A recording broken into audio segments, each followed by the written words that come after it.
Hey, this is Rich with Interstellar Motors. Thank you for joining me. Today I'm kicking off a new project, full top to bottom custom motorcycle build, which I've got right here behind me. This is a 1975 BMW R90/6. You can see it's in pretty good shape, but it's certainly not perfect. Definitely has some miles on it too. We're looking at 53,000 on the clock, and frankly, I've been riding it around and it doesn't actually tick over, so who knows what the actual mileage is. So we're going to tear it down, make it into something really special, make it brand new. So the plan is to build this into a single seat bobber, which is something that you see is pretty popular in Europe, but you don't get a lot of here in the States. So I'll be removing this entire rear subframe, replacing the shocks with longer ones that mount over here on the frame, kind of similar to the later parallel lever models, but dual shock.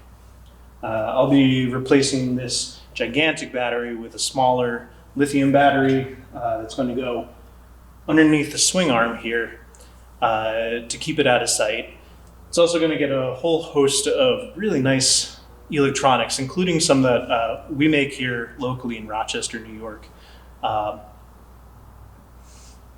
It's going to be a nice little project. It's going to get all blacked out, and I'm really excited to start. So rather than bore you with all of the details, I'm just going to get into taking all the stuff that I don't need off.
I really love working in this shop, and I'll tell you why. When I first started working on bikes, it was in my driveway or in a garage or in my living room. And it was either like too cramped or I didn't have the tools, or worst in upstate New York was I didn't have heat. So we'd be working like between two kerosene heaters until your fingers froze and you put them on the heater. And here, you know, I've got nice lights, I've got a big space, lots of tools, and these huge windows, which makes working in the wintertime such a joy here because you get that sunlight in the middle of the day. Whereas like if you're in this little 2-car garage with the door shut and the heater on, you know, you're not going to see the sun all winter. But one of the really nice features is this huge radiator. And you can see it's like it was snowing this morning. And I've got the window open because this thing pumps out heat. And it is such a joy to work in here. Anyway.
So you're going to see that I just removed the carburetors, and I'm actually going to go a little further into the motor.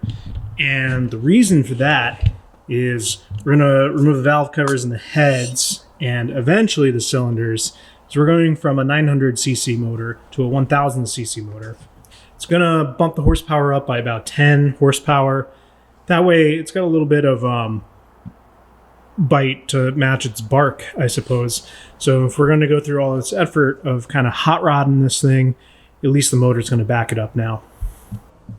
Part of pulling the heads off is we're going to send them to a machine shop so that they get not just one, but 2 spark plugs and an oversized exhaust valve to match the increase in displacement for the motor, and then get better combustion in the cylinder with the dual plugs. It's a nice upgrade, not cheap, but we're really putting a lot of work into this guy. So I want to make sure that everything from the front wheel to the back wheel is done right.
I spent part of the afternoon tearing the BMW down, and as you can see, got roughly half a motorcycle.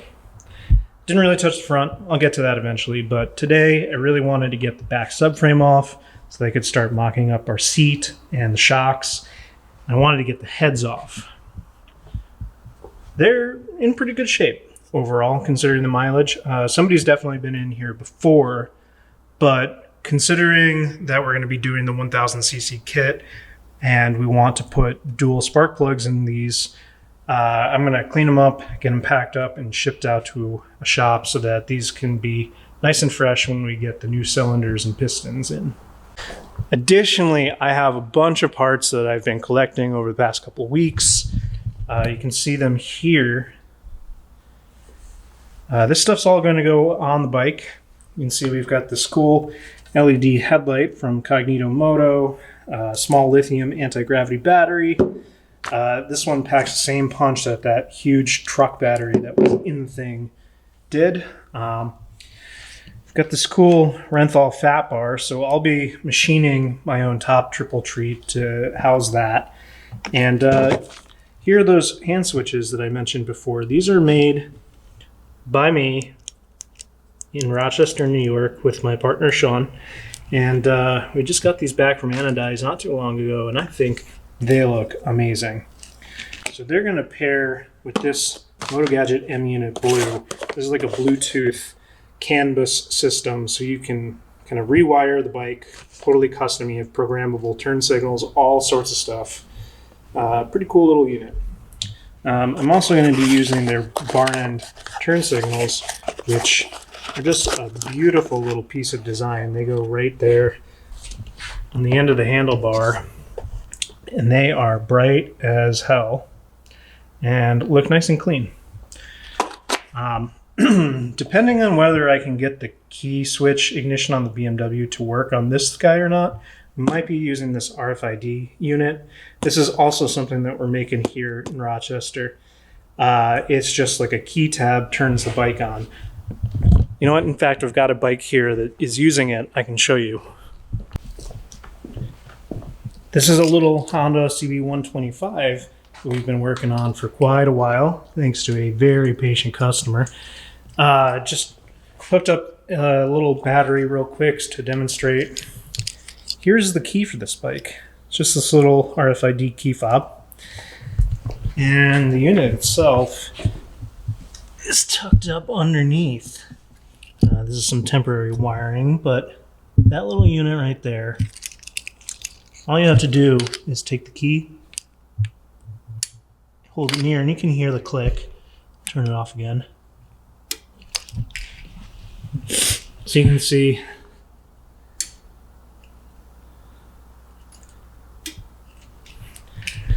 that's how that works. It's a pretty neat thing. We may or may not use it on the BMW. Again, one of the coolest features about these old BMWs is the key switch is actually integrated right here in the side of the headlight.